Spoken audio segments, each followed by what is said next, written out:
तो पार्ट 44 की शुरुआत वहीं से होती है जहां पिछला एपिसोड खत्म हुआ था। दोही जब शॉप के अंदर होती है तो म्योंग अपनी कार को फुल स्पीड में ले जाकर शॉप को हिट कर देता है, जिसकी वजह से दोही दूर जाकर गिरती है। इससे पहले गुआन दोही को बचाने के लिए शॉप के अंदर भाग कर आता, म्योंग की कार ब्लास्ट हो जाती है और वो शॉप जलने लगता है। तो गुआन दोही को बचाने के लिए आग के अंदर चला जाता है, जहाँ दोनों को ही काफी चोट लग जाती है। दोही बेहोश हो गई। गुआन दोही के पास आता है, उसका हाथ होल्ड करता है और वो भी बेहोश होने वाला था, लेकिन तभी दोही के हाथ से वो टैटू गुआन के हाथ में ट्रांसफर हो जाता है। इससे गुआन को अपनी पावर्स वापस मिल जाती है और वो दोही को सही सलामत बाहर ले आता है। जहाँ दोही के होश में आने पर गुआन उसे अपने टैटू ट्रांसफर होने के बारे में बताता है, जो सुन दोही काफी खुश होती है। पर इधर क्लॉक टावर से अपनी गॉडेस ये सब देखकर कहती है कि मुझे तो पता ही नहीं था कि ये पॉसिबल भी हो सकता है। यानी कि गॉडेस को भी पता नहीं था कि इस तरह से भी ये टैटू गुआन के हाथ में ट्रांसफर हो सकता है। अब ये टैटू वापस से गुआन के पास वापस क्यों आया, इसका रीजन हमें आने वाले एपिसोड्स में पता चलेगा। सीन शिफ्ट होता है अगले दिन दोही के घर पर, जहाँ अपने आप ही टेबल पर रखी चीजों से कॉफी बन रही थी, जो कि ऑब्वियसली गुआन अपनी पावर से बना रहा था। गुआन अपनी बैल्कनी में आता है और अपनी पावर्स को बड़े मजे से यूज कर रहा था। चुटकी में वो म्यूजिक प्लेयर ऑन करता है, अगली में वो कॉफी को अपने पास ले आता है। पीते पीते वो तो अपनी पावर्स की तारीफ करने लग जाता है। यही तो होती है एक डेमन की परफेक्ट लाइफ, जो इन तुच्छ इंसानों के औकात के बाहर है, और इस लाइफ को मेरे जैसा एक महान डेमन ही एंजॉय कर सकता है। काफी टाइम बाद गुआन खुलकर हंसने लगता है और कहता है कि फाइनली अपने पुराने फॉर्म में वापस आकर काफी अच्छा फील हो रहा है। पहले की ही तरह मैं पावरफुल बन चुका हूँ, वहीं ये तुच्छ इंसान अभी भी बेकार हैं। तभी हम देखते हैं दोही जो उसके पीछे ही खड़ी थी, उसकी बातें सुन हंसते हुए पूछती है कि क्या सच में। अब उसे देखकर गुआन भागकर उसके पास चला जाता है, उसे कहता है कि तुम उठ क्यों गई, तुम्हें दोबारा चोट लग सकती है, इसीलिए अभी तुम्हें रेस्ट करना चाहिए। दोही कहती है मैं पूरा दिन आराम तो नहीं कर सकती, क्योंकि मुझे ऑफिस भी जाना है, बहुत काम पड़े हैं। गुआन कहता है क्या तुम्हें इस साल में भी काम की फिक्र है, तुम अपने काम को लेकर इतना ऑब्सेस्ड क्यों हो। दोही कहती है ये ऑब्सेशन नहीं है, ये मेरी रिस्पॉन्सिबिलिटी है। कंपनी की सीईओ होने के नाते मेरे पास बहुत सारा काम है। जैसन गुआन तो उसे उठाकर सोफे पर ले जाकर बैठाता है और उसे समझाने लगता है कि कार एक्सीडेंट्स को इतना हल्के में नहीं लेना चाहिए। जब तक तुम पूरी तरह से ठीक नहीं हो जाती तब तक कुछ भी हो सकता है। जो सुन अब दोही उसे समझाने लग जाती कि मैं बिल्कुल ठीक हूँ, तुमने तो अपनी पावर से मुझे ठीक किया है ना, तो भला अब मुझे कैसे कुछ हो सकता है, क्या तुम्हें अपने पावर्स पे भरोसा नहीं है। इस पर गुआन कहता है कि ऐसी बात नहीं है, मैं बस डरता हूँ कि तुम्हें कुछ ना हो जाए, कल ऑलमोस्ट मैं तुम्हें खो चुका था। जो सुन दोही उसे कहती है कि हम दोनों ही एक दूसरे को खोने वाले थे, पर अभी सब कुछ ठीक है, मैं लेट हो जाऊंगी। क्या कर वो अपने वार्डरोब की ओर चली जाती है। गुआन भी उसके पीछे पीछे आता है, जहाँ दोही चूज करने लगती है कि उसे कौन सा ड्रेस पहनकर ऑफिस जाना चाहिए। वो एक बॉक्स निकालने जाती है, जिसे गुआन उसकी हेल्प करता है। देन वो कहती है कि मुझे कौन सा बैग लेना चाहिए। गुआन उसके लिए ब्लैक कलर चूज करता है। दोही कहती है तुम भी जल्दी तैयार हो जाओ वरना हम लेट हो जाएंगे। गुआन कहता है हमें लेट कैसे होगा, अभी मेरी पावर्स तो वापस आ गई है ना। ये कहकर वो एक चुटकी बजाता है, गायब हो जाता है। दोही गुआन को ढूंढते हुए पीछे मुड़ती है, जहाँ गुआन तो रेडी होकर तैयार खड़ा था। वो दोही से पूछता है कि मैं कैसा लग रहा हूँ, जिसे देखकर दोही कहती है एकदम परफेक्ट। फिर कहती है परफेक्टली बहुत बेकार लग रहे हो। गुआन कहता है अच्छा ऐसी बात है। ये कहते ही वो अपना ड्रेस चेंज कर लेता है। अब गुआन को ऐसे रेड सूट में देखकर दोही कहती है कि क्या तुम अभी किसी नाइट क्लब में परफॉर्म करने जा रहे हो, जो ऐसे लाल कपड़े पहन लिए। गुआन फिर से चेंज करके टॉप टू बॉटम ब्लैक में आ जाता है, जिसे देख दोही कहती है एकदम आर्टिस्ट लग रहे हो, तुम्हें तो इसके लिए स्टैंडिंग ओवेशन मिलेगा। ये बोलकर वो तो उसे क्लैप करते हुए टीज करने लग जाती है। गुआन कहता है अब तुम ही चूज कर दो मेरे लिए कोई अच्छा सा सूट। दोही ऑनलाइन उसके लिए सूट ढूंढने लग जाती है, जिसमें से एक उसे बहुत पसंद आ जाता है, जिसे वो गुआन को दिखाते हुए कहती है कि ये तुम पे बहुत अच्छा लगेगा। जो देख गुआन तो स्माइल करते हुए चुटकी बजाता है और उस ड्रेस में आ जाता है, जिसे दोही तो देखते ही रह जाती है। गुआन पूछता है कैसा लग रहा हूँ, लेकिन दोही तो बस उसे देखे ही जा रही थी। गुआन पूछता है तुम कुछ बोल क्यों नहीं रही हो। दोही तो उसे कुछ कह ही नहीं पाती। तो गुआन कहता है क्यों ना आज हम मैचिंग आउटफिट्स पहने। दोही कहती बिल्कुल नहीं, ये सब मुझे पसंद नहीं है। गुआन उसका हाथ पकड़कर उसे मिरर के पास ले आता है, जहाँ आते हुए दोही की भी ड्रेस चेंज हो जाती है और दोनों मैचिंग आउटफिट में काफी अच्छे लग रहे थे, जो दोही को भी काफी पसंद आता है। इसके बाद दोनों ऑफिस के लिए निकलते हैं, लेकिन चलते हुए दोही पूछती है हम ऐसे चलकर क्यों जा रहे हैं। गुआन कहता है कि तुमने कल कहा था ना कि अगर दुनिया अगले दिन खत्म होने वाली है तो तुम मेरे साथ पूरा दिन चलते हुए घूमना चाहती हो, पर उससे पहले मैं तुम्हें एक जगह ले जाना चाहता हूँ। दोही कहती लेकिन हम ऑफिस के लिए लेट हो जाएंगे। गुआन कहता है डोंट वरी, एक चुटकी में ही तो हम ऑफिस पहुंच जाएंगे। दोही कहती हाँ ये तो मैं भूल ही गई थी कि तुम फिर से एक पावरफुल डेमन जो बन गए हो। गुआन कहता हाँ ये तो है, पर तुम्हें अगर कुछ भी चाहिए तो मुझे बता देना,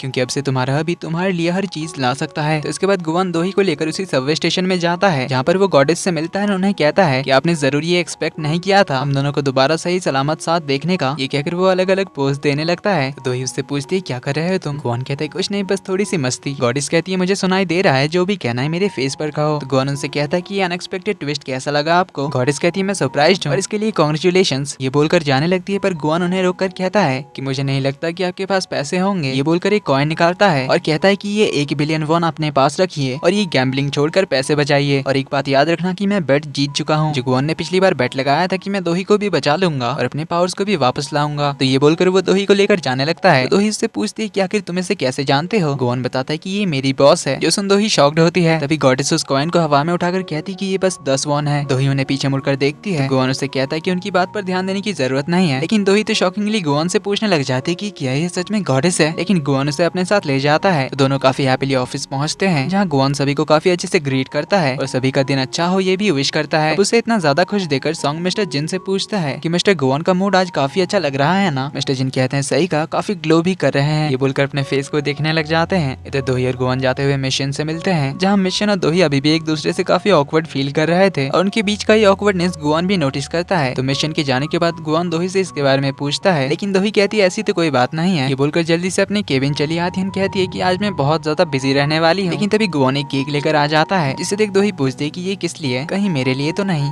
गुआन कहता है तुम्हें पसंद आया। दोही कहती है हाँ बहुत। ये बोलकर वो केक लेने जाती है, पर गुआन अपना हाथ पीछे कर लेता है। कहता है कि ये तो मेरा बर्थडे केक है। जो सुन दोही थोड़ी एम्बेरस होकर कहती है कि हाँ सही कहा, आज तो हम तुम्हारा बर्थडे मनाने वाले थे। तो गुआन अपनी पावर से केक के ऊपर एक कैंडल जला देता है। तो दोही उसे कुछ विश करने के लिए कहती है। गुआन कहता है अब विश करने की क्या जरूरत है, क्योंकि अब तो मैं खुद ही हर चीज कर सकता हूँ। ये बोलकर वो कैंडल बुझाता है और अपने ऊपर ही कन्फेटी की बारिश करा देता है। इससे वो काफी खुश होता है और कहता है कि मुझे पता नहीं था कि एक बर्थडे होने से इतना अच्छा फील होता है। तो दोही उससे कहती है कांग्रेचुलेशन डेमन 2.0। गुआन को समझ नहीं आता डेमन 2.0 क्या होता है। दोही कहती तुम अपग्रेड जो हो गए हो ना, तुम्हारी पावर सब फ्लिकर नहीं करती और तुम्हें अब से चार्ज की भी जरूरत नहीं पड़ेगी। गुआन कहता नहीं तो मुझे अभी चार्ज होना है। ये कहकर वो दोही का हाथ होल्ड करता है। इस पर दोही स्माइल करते हुए कहती कि हम ऐसे केक कैसे खाएंगे। तभी गुआन अपने दूसरे हाथ से एक स्पून ले आता है और दोही को अपने हाथों से केक खिलाने लगता है। तो इसी तरह से दोनों काफी हैप्पी होकर एक दूसरे को केक खिलाने लगते हैं। इधर हम नोसुक को देखते हैं, जो बाहर देखते हुए कहता है कि तो तुम दोनों फिर से इस आग से भी बच गए। ये बोलकर अपनी डेविलियस हंसी हंसने लगता है। इधर गुआन तो बड़ा ही खुश होकर अपने सुनवाल फाउंडेशन में घूम रहा था। तभी ये वाइल्ड डॉग गैंग यहाँ पर चिल्लाते हुए पहुंच जाते हैं, जहाँ अब उन्होंने अपने गैंग का नाम चेंज करके द पेरिला सीड्स एंड स्केलायंस कर लिया था, जो गुआन ने उन्हें एक बार मजाक में बोल दिया था। लेकिन इन्होंने तो गुआन की बात को सीरियसली लेकर अपने गैंग का नाम ही चेंज कर दिया। तो इसे भी लाइन में आकर खड़े हो जाते हैं। गुआन को देखकर हेलो बॉस करते हुए सर झुकाकर उसे ग्रीट करते हैं। गुआन उन्हें कहने ही जा रहा था कि मैं तुम्हारा कोई बॉस नहीं हूँ, लेकिन तभी उसे याद आ जाता है कि पिछली बार गुआन ने इन्हें टास्क दिया था उस किलर को ढूंढने का, और अगर इन्होंने ढूंढ लिया तो वो इनका बॉस बन जाएगा, और नहीं ढूंढ सके तो ये लोग कभी अपनी शक्ल दोबारा गुआन को नहीं दिखाएंगे। लेकिन इन्होंने तो किलर का पता लगा लिया था, इसीलिए गुआन को मानना ही पड़ता है कि हाँ मैं ही हूँ तुम्हारा बॉस। फिर कहता है कि मुझे पता नहीं था कि तुम लोग उसे ढूंढ लोगे। गैंग लीडर किम कहता है कि मैंने कहा था ना बॉस कि हम लोग कुछ भी कर सकते हैं। गुआन तो हंसते हुए कहता है कि हाँ वो तो देख लिया। किम कहता है कि एक सरप्राइज है बॉस आपके लिए। ये बोलकर सभी लोग अपने हाथों की स्लीव्स को हटाते हैं, जिसमें उन सभी ने पेरिला सीड और स्केलायंस का टैटू बनाया था। मतलब होता है कोरियन जीरा और कोरियन प्याज, जिसे देखकर तो गुआन थोड़ा सा डर जाता है, क्योंकि उसे ट्रिपोफोबिया था, जिसके बारे में ना जानो तो ही अच्छा है। गुआन कहता है हाँ ये अच्छा है, कहकर वो तो यहाँ से जल्दी से निकल जाता है। पर किम एंड बाकी सब तो बड़े खुश हो रहे थे, बॉस को हमारा ये टैटू काफी पसंद आया। इसके बाद गुआन यहाँ से अपने ऑफिस चला जाता है, जहाँ पर वो भी अपने पावर से बैठे बैठे सारे काम करवा रहा था। तभी वहाँ पर बटलर पहुंच जाता है सुनवाल फाउंडेशन के ट्रांसफर पेपर्स लेकर, जिसे देख गुआन हैरान होता है। तो बटलर कहता है कि अब से सुनवाल फाउंडेशन मेरा है। इसी के साथ इस पार्ट का एंड यहीं पर होता है। वीडियो पसंद आई तो वीडियो को लाइक कर देना, चैनल पर पहली बार आए तो do subscribe and hit the bell icon. जल्दी ही मिलते हैं अगले पार्ट में, तब तक के लिए take care and bye bye.